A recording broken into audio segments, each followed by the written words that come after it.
was thinking about Noam Chomsky yesterday. I haven't read Noam Chomsky for ages, but his name was mentioned in a video I was watching. It got me thinking about him and just how revolutionary these ideas were when they first came out. Personally, I actually came across Noam Chomsky through his writings on anarchy and politics, actually initially, before I knew he was a linguist. But yes, I know it's a bit in a bit of a disarray now. Many people think his ideas are bogus, but I think there's something really interesting about them still.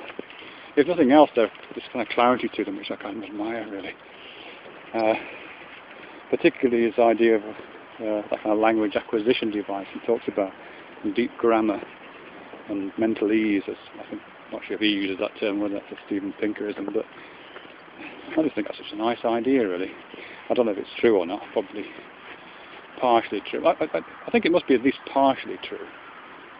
I mean, if I understand him correctly, I think what he's saying is that we're kind of hardwired, or there's certainly some kind of module in the brain from birth that contains in some way the elements of the universal grammar, and that the differences in language that different language communities use are really just kind of superficial differences. So when we hear something in English or Japanese or whatever language we hear it in, at some point, in order for us to understand it, it's translated.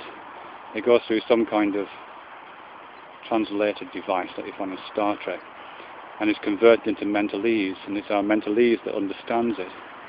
And similarly, when we want to give voice to something, the thought must kind of articulate itself in our brain at the level of whatever it is, neurons or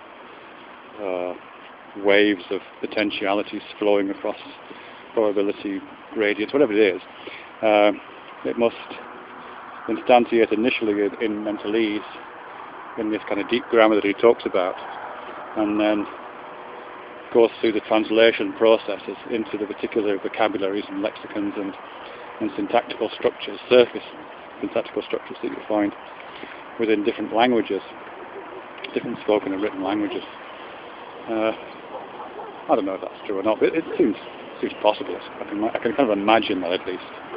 Which isn't to say that makes it any more likely to be real, just because the person can imagine it, but that's kind of the effect it has on me. It's not exactly a difficulty, but I think one of the problems that comes out of that is that certainly when I imagine what that thing might be, this language acquisition device, it starts to come out looking a bit like a kind of symbol manipulation device, which I guess is accurate. That's kind of how they talk about it, isn't it? A great big dog coming in. I have to put my dogs on. I think I'll back up a bit. Come on, guy, come on, please. It starts to come up just like a symbol manipulation device, and it's highly kind of bloodless and impersonal.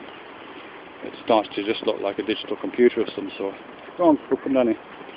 But I don't think that necessarily needed the case. I mean, if I was going to build a language acquisition device inside a human brain, let's say, I don't know, 100,000 years ago, I would probably use the structures that's already there, particularly the kind of perceptual structures.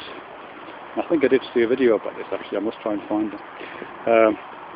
So I would probably use things like the kind of inbuilt grammar that seeing has, as visual perception has, or the inbuilt grammar that gravity brings to our bodies in terms of the natural progression of objects and movements through space, those kind of things, which don't usually think about as a grammar, but I think they are kind of a grammar, really,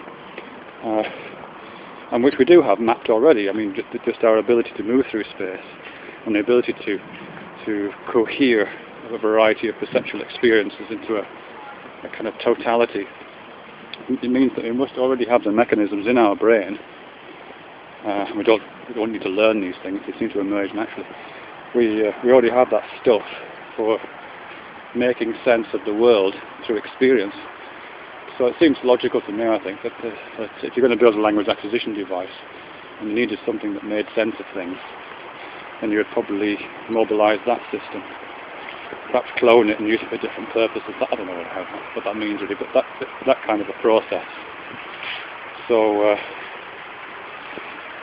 I guess I'm saying that it would be that the deep grammar of Chomsky, or the language acquisition device that Chomsky talks about, for me would make sense if it corresponded to the kind of phenomenal body that we have, and the sensorimotor systems that we have, and the articulation of those sensorimotor, somatosensory systems, which allow us to make sense of the physical world through the grammar of the senses and the grammar of movement. Yeah, that would make sense if that became the grammar of mentalese and the grammar of, and the deep structural grammar of the language acquisition device.